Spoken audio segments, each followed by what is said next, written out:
All glory be to God. Um, I just wanted to get on here real quick, and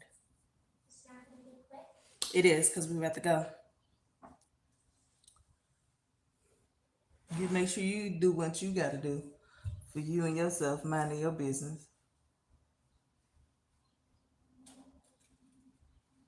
Girl, go on somewhere and get them shoes on.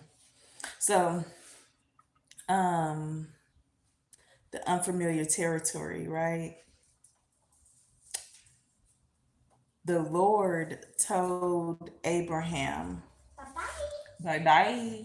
The Lord told Abraham, right, that he wanted him to get up out of his father's territory, out of his father's household, and go to a land that's unknown to him.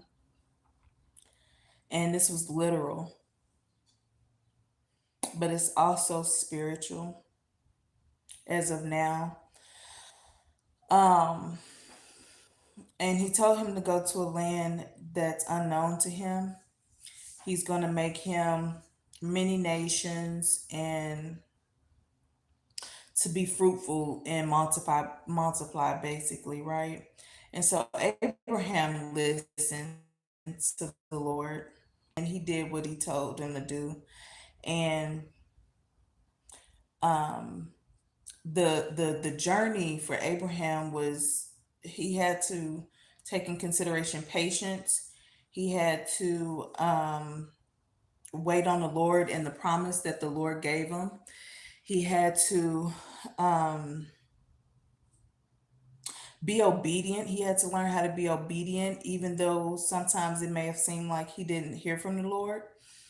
Um, and be obedient when he did hear from the Lord, not being rebellious or being upset at the Lord because the thing that the Lord promised him hadn't come in such a long time. And that's kind of like what goes on with us today. The Lord in His Word and the Bible tells us and gives us His promises, gives us His commandments, give us His Word on how we can be blessed or we can be cursed. And the thing is we lose patience with the Lord, and especially since He's spirit and we can't see Him.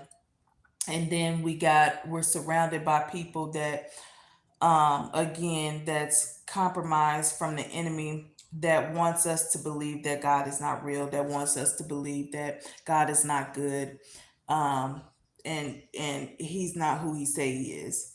And so we stumble in a world like that, and then we start to lose hope. We start to lose faith.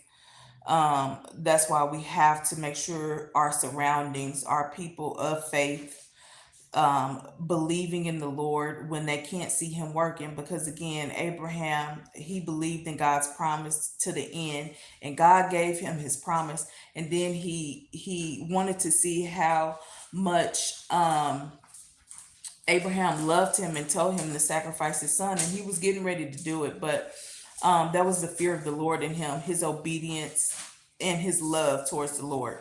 And so Abraham was able to get everything that the Lord promised him and then some. And so, but he told him that he was going to go into a place, and his family is going to be there for 400 years, be slaves and stuff like this. But I'm going to bring them out, and I'm going to give them this promised land. And so we can't get to the promised land if we haven't been to, if we hadn't, if we hadn't known the world and the death that's in the world, or the the stronghold that's in the world. Like we wouldn't be able to get to the promised land. It was all His purpose to see, to see um that lifestyle. Okay, we're slaves, but the beginning of it was the famine, and them going to Isaac, I'm sorry, Israel, Jacob, his is two and one. Jacob is Israel. The Lord changed Jacob's name to Israel. So Israel going taking all of his sons and all the wives and all the kids and stuff to go meet with Joseph, because Joseph was in Egypt after his brother sold him. And so, but at the end of the day, Joseph was there to preserve life. But then they got caught up because the people of Egypt started getting mad because they're prospering, right? Right. But this is all the Lord's plan. This is all the Lord's plan. And a lot of times people be like, well, why is so much evil and stuff? The Lord hardened Pharaoh's heart. He kept hardening Pharaoh's heart, and Pharaoh didn't want to get it. Pharaoh did not want to get it. He continued to think that he was king, but the Lord says, "I put people in kingship. I do that. That's me." And then he sent Pharaoh Joseph to preserve Egypt's life and the rest of the people's lives, right? And Joseph's family life. So we had to be accustomed to the world and the things of the world and what's going on in the world. And so now I'm gonna speak about me. Okay, baby. Is it still sticky? No, you gotta play with it. You gotta play with it to get it to mold. I mean, to kind of be sticky, tacky. And so, But I put paint in it, oh, okay. so it'll get this color. Okay, your pants not zipped. You put deodorant on. Tie that shoe. So, talking about me now. So, I was in the world, right? And doing everything in the world, and it was like, because I had these bits and pieces of the Lord. He's always been with me. I know that from me being here right now today, because I've been in some situations to where, again, I could have lost my mind. I could have not been here time and time again.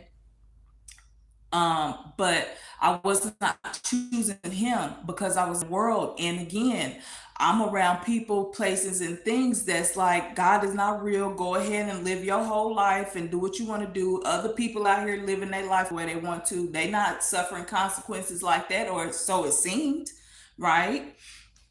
And so I'm in the world learning things of the world and stuff like that until the Lord is having a powwow with me, because it's been a few times over I could have lost my life. And the Lord is like, I love you, daughter, I love you, daughter, I love you, daughter.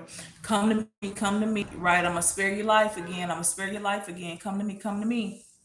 And so when I finally decided to come to him, because I was tired of being sick and tired, I was tired of looking for love in all the wrong places. I was tired of getting led astray, bamboozled, hoodwinked, right? I was tired of it. I was tired of being tired. And so I was like, okay, I'm gonna give you a try wholeheartedly, Lord. And the thing of it is it's not easy, right? It's not easy. And then we have to be patient with God, because like, it took years of me following into the world and going with the world's flow. So it's going to take a little while for us to get from Egypt, right, to the promised land, to the Lord. And I can't teach anybody. I can only share with y'all my experiences of following the Lord, being in the world, and then coming to Christ, and the patience that I'm having to have, the unlearning and the learning that I'm having to have. And patience is kind of hard, because we're taught to hurry up and buy. We're taught that if we don't have a lot of money or big houses and cars and clothes like that, we're not successful. We're taught that we got to have this family, this marriage. I have to be married with kids to show a perfect life, but that's just not it. And that's the thing. The Lord is giving me the opportunity to have it in the right way. I was trying to do it on my own, finding love on my own, in my own way, in my own mind, thoughts and stuff like that. But the Lord is giving me an opportunity now, and I just have to have patience with him. I have to release this flesh. A lot of times we want to get in our feelings because that's what we're used to. Oh, I feel like unappreciated, or I feel like you being petty with me, or I feel like you're using me, or I feel like this, and so I'm going to retaliate versus um being patient with people and showing mercy, because we were once in that world to where it's like I can do what I want to do, but we never know what the people are going through in their lives. Um, Not saying that we have to just necessarily take on trying to change people, or trying to not necessarily saying we're trying to change people or beat like the Lord's word, or beat like goodness into them. We can't do that, right? Or necessarily um let somebody draw us back into, good morning, Ace. Let somebody draw us back into the world because we're trying to grab them and bring them out of the world. But the Lord has given me an opportunity to go about it his way, and I have to have the patience, I have to have the obedience. But when he's telling me to do something, I have to be able to be in a space to where I can hear him um telling me what to do, where to go and how to go, and to be still and know that he is God. So that way um I'm letting him lead. I'm letting him have the control, even though I can't feel him, even though I'm surrounded in a world of people that that's saying, oh, he's not real, or do what you want to do, and you can do this and be successful at it, versus I'm already good, versus me knowing that I'm good. I'm actually good. Just because I don't have mansions and I don't have houses, or I'm not taking trips and flights and stuff like that, I am good. I am good. And it's okay to have it's okay to admire people and the things that they have, or what they the accomplishments that they have, and things like that. But never forget you're good, and God called you as well to be a peculiar person, an ambassador for him. If you're here, you have a purpose. God don't just do stuff willy-nilly. He has purpose for all of us. um but all glory be to God. I just wanted to share the tidbit with y'all. Continue to pray for me. I'll continue to pray for y'all. God is love. God is real. God is good. Just seek him out and you will find him. But when you find him, he is meek and lowly. He's not rah, rah, rah. He's not, all of this, hype me up, right? He's peace. He's going to give you that peace. So, but that's it. That's all. I hope y'all have a great week. All glory be to God. Continue to pray for me. I'll continue to pray for y'all. Have a good day. Bye.